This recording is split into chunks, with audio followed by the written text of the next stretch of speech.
Parler de handicap est une tâche ardue,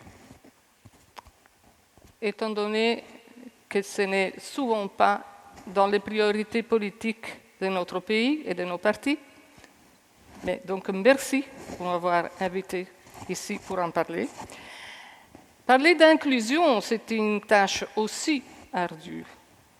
Parce que quand on parle d'inclusion, on parle souvent de généralité, on ne parle pas de questions concrètes, c'est très compliqué. Alors, parler de handicap, parler d'inclusion plutôt, dans le domaine du handicap, c'est mission impossible. Mais j'aime bien les défis.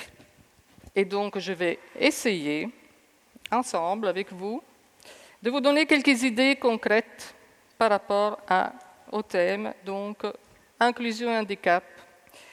Et surtout, essayons de changer le système. Alors, j'ai une expérience personnelle dans ce domaine parce que je suis maman de 3 enfants et j'ai un fils qui a un autisme sévère, avec un assez bon niveau de fonctionnement, il faut le dire, et qui a 37 ans. Donc j'ai tout vu.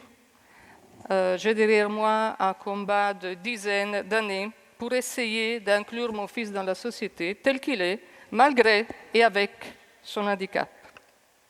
Un vieux proverbe africain dit qu'il faut tout un village pour élever un enfant. Eh bien, moi je dirais qu'il faut toute une société pour élever un enfant en situation de handicap.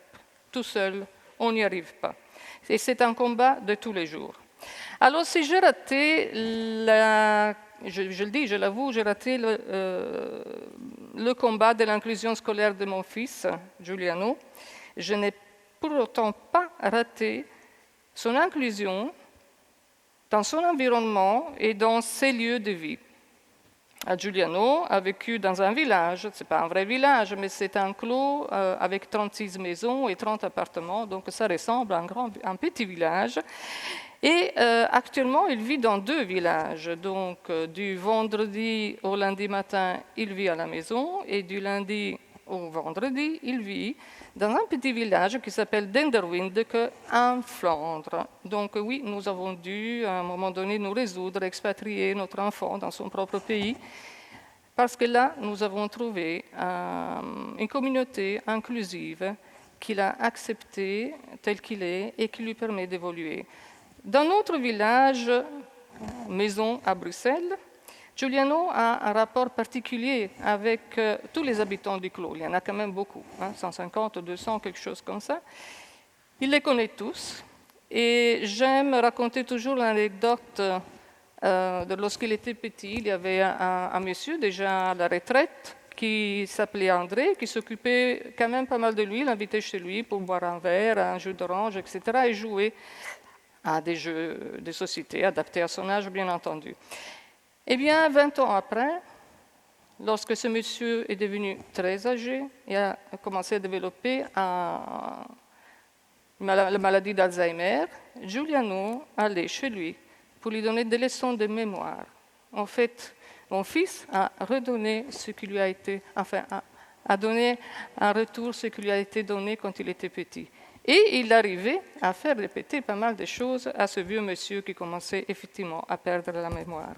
Là où il est maintenant, Giuliano va travailler dans la ferme voisine, va dans les magasins, il est connu aussi par tout le monde, avec son équipe, avec son groupe de vie, et aussi, comme il aime toujours les personnes plus âgées, les seniors, il va préparer la table pour le repas des seniors de la maison de repos à côté, et il reste en plus pour faire de la gym avec eux et pour chanter des chansons ensemble.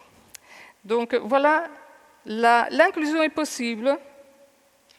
J'en conclus que l'inclusion est possible, en tout cas l'inclusion sociale est possible. Et mon fils, qui avait des troubles du comportement très importants, eh bien, nous avons réussi son inclusion. Or, si nous avons réussi tout seuls en tant que famille cette inclusion, je pense que des professionnels formés devraient en faire davantage. Et hélas, c'est là que souvent le bas blesse. Je vous parlerai un peu en théorie, un peu de théorie sur l'inclusion et sur le handicap, je pense que c'est important. Rappelons que le concept de handicap a évolué depuis plusieurs années. En fait, le handicap est défini comme la résultante de déficiences en capacité physique, cognitive, psychique d'une personne par rapport à une norme donnée et c'est important, la réponse de l'environnement à ces déficiences, à ces incapacités, à savoir les facilitateurs ou les barrières que l'environnement offre ou impose à la personne. Je fais un exemple très simple. Si vous ne pouvez pas marcher parce que vous êtes paralysé, la société peut vous fournir une chaise roulante. Vous ne saurez jamais marcher avec vos jambes, mais vous pourrez vous déplacer. Par contre, si les trottoirs ne sont pas accessibles,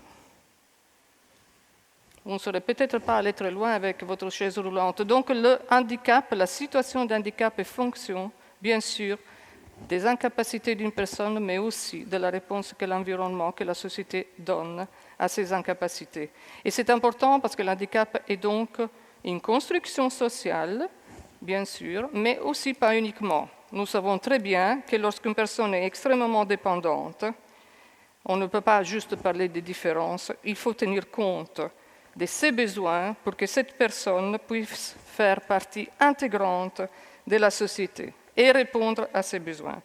Alors, lorsqu'on parle d'inclusion, il y a d'autres concepts qui sont importants de citer. Il y en a 4 en tout. Il y a inclusion, il y a exclusion, il y a un vilain mot qui s'appelle ségrégation, et puis il y a aussi le concept de intégration. Alors, qu'est-ce que c'est l'inclusion? L'inclusion, c'est faire partie de, être part d'un groupe. Un enfant fait part d'une famille depuis sa naissance, quelle que soit sa situation, ses difficultés, ses talents. De même, il fait partie d'une société, ou en tout cas, il devrait en faire partie, à tous les niveaux. Le concept d'inclusion s'oppose donc au concept d'exclusion. Exclusion, exclure quelqu'un, c'est faire sortir du groupe, c'est sortir de l'environnement et de la société. À côté de ce concept, comme je disais, il y a le concept de ségrégation qui est un vilain mot aujourd'hui parce qu'il nous fait sursauter, parce qu'il nous rappelle la ségrégation raciale, bien entendu. Et pourtant, il est bien d'actualité dans notre pays et dans le domaine du handicap. Je vais peut-être me faire des ennemis, mais ségréger, c'est mettre à part tout en prenant compte d'eux. Donc, dans le domaine du handicap, par exemple, c'est bien sûr fournir des services spécialisés, mais séparés. C'est par exemple organiser l'école spécialisée à part, à côté, mais à part de l'école ordinaire. Alors, il y a aussi le concept d'intégration, qui nous est un concept assez cher, qu'on utilise quand même pas mal, et que parfois on confond avec inclusion. Quand est-ce qu'on intègre quelqu'un? On intègre quelqu'un après qu'il a été exclu.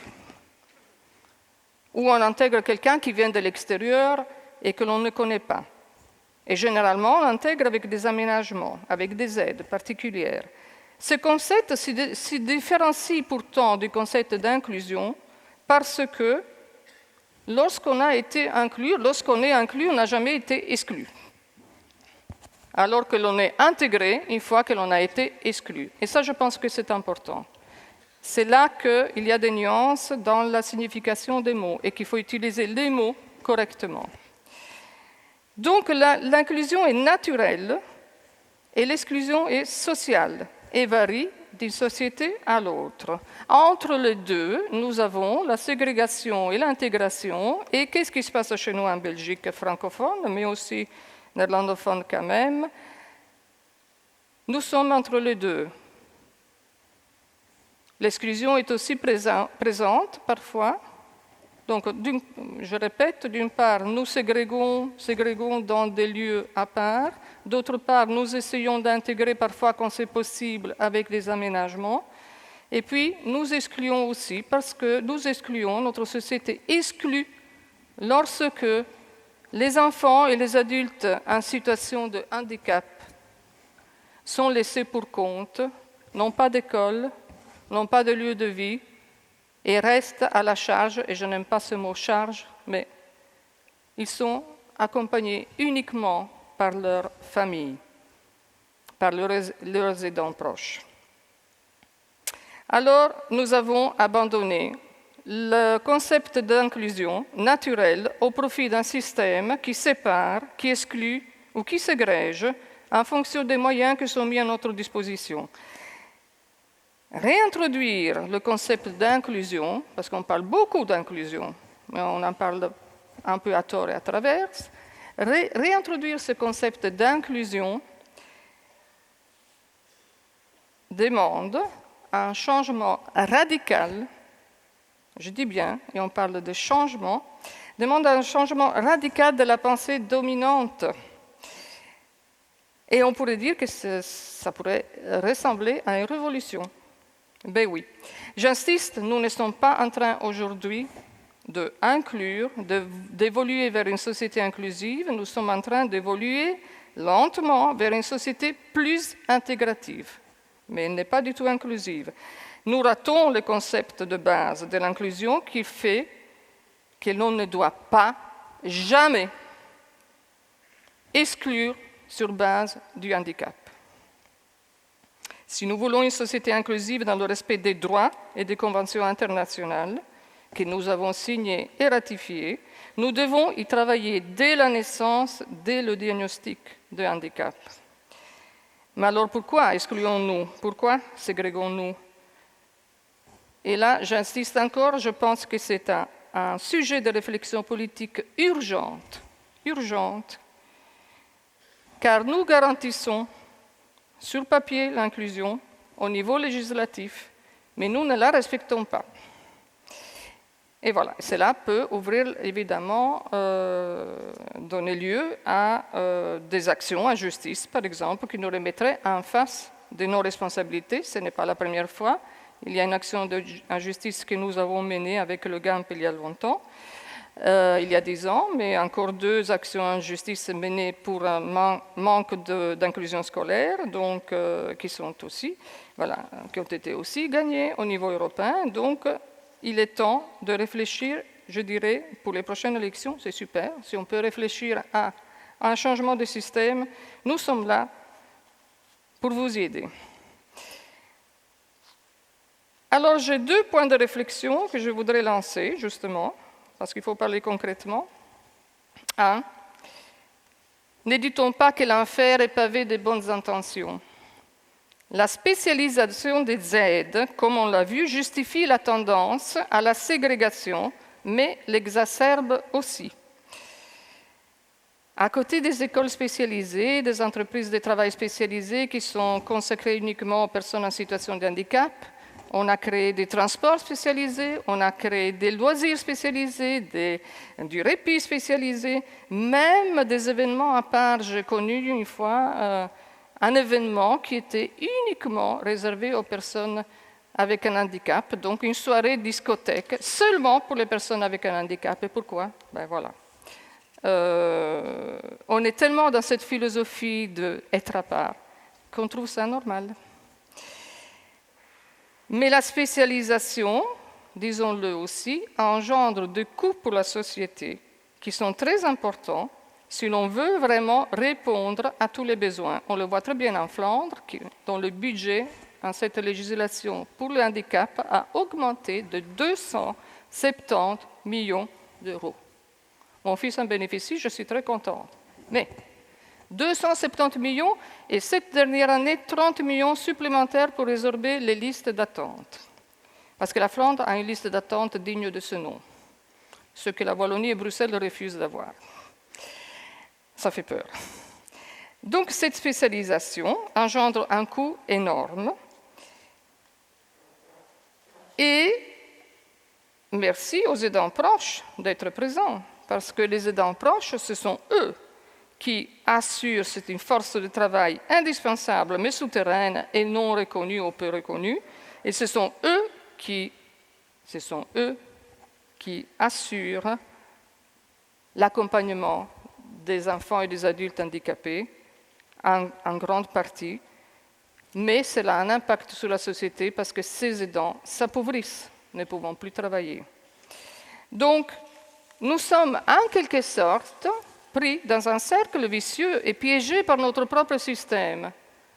On ne peut pas imaginer de répondre aux 10 000 personnes qui sont en attente en Wallonie et aux 5 000 personnes qui sont en attente à Bruxelles, peut-être un peu moins, 3 000, 33 000 et 5 000, répondre comme on répond à une petite partie de la population avec le budget que nous avons. Il faut donc repenser le système. Deuxième question, au-delà de la question économique, les choix politiques sont aussi fondés sur les valeurs des sociétés. Et c'est ici que je remets en cause, évidemment, les valeurs de la société. Cacher cette personne handicapée que je ne saurais pas voir. Le handicap nous dérange. Le handicap nous fait peur. Il nous renvoie à notre propre fragilité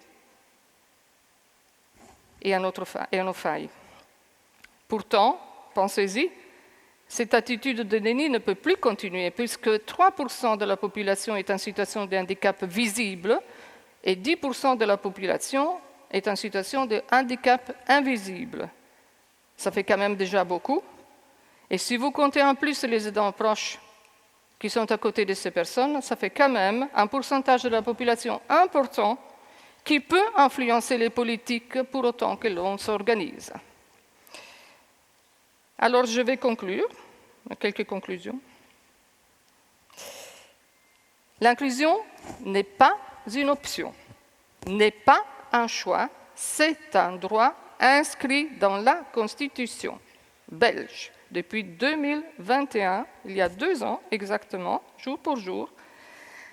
L'article 22 ter de la Constitution dit que chaque personne en situation de handicap a le droit à une pleine inclusion dans la société, y compris le droit à des aménagements raisonnables.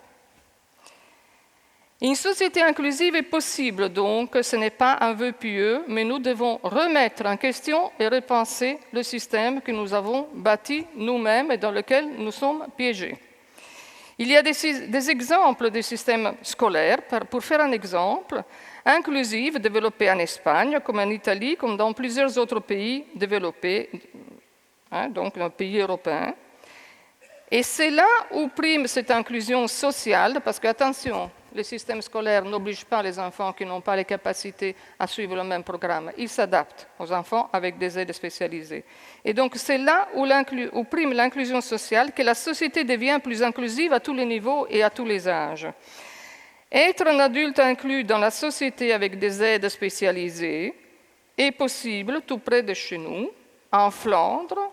Je connais plusieurs situations dans lesquelles on peut dire que c'est possible, aux Pays-Bas. Alors qu'attendons-nous pour nous en inspirer, pour aller voir ce qui se passe ailleurs, c'est tout près de chez nous. Il faut permettre à chacun d'apprendre et d'évoluer selon son rythme et selon son potentiel, bien entendu. Ce serait un gâchis de ne pas le permettre. Et c'est un gâchis encore aujourd'hui, parce que beaucoup d'enfants et beaucoup de jeunes ne recevant pas les supports nécessaires, ne le développent pas ce potentiel. Alors, au-delà des droits, évidemment, de la question des droits et du gâchis potentiel dont on vient de parler, je voudrais dire quelque chose en plus, et je pense que c'est ainsi que je vais conclure. Le vivre ensemble, dans le bon et dans les moins bons moments, en prenant soin les uns des autres, dans ce court ou long passage qu'est notre vie, nous apporte une plus grande richesse intérieure, nous apporte davantage de profondeur et de force pour affronter nos propres difficultés et notre vie. Le sourire d'une personne en situation de handicap, dont les besoins sont satisfaits, un peu comme le sourire d'un bébé ou bien d'une personne âgée dont vous tenez la main, déclenche, je pense que M. Kopiters ne va pas me contredire, des bouffées d'oxytocine, qui est l'hormone de l'amour et de l'amitié, développe le sentiment de solidarité, nous fait sentir part de l'humanité tout entière. Et surtout, c'est un ressenti réciproque. Pour rien au monde, personnellement, je ne changerai ma vie. Après avoir connu pendant tellement d'années le handicap, de manière très directe. Et je terminerai par vous dire que si les personnes en situation de handicap et de grande dépendance peuvent être incluses, c'est notre public cible, les personnes de grande dépendance, eh bien alors on gagne le pari de l'inclusion pour tous et pour toutes. Thérence, 200 ans avant Jésus-Christ, a dit « Je suis homme et rien de ce qui est humain ne m'est étranger ». Merci.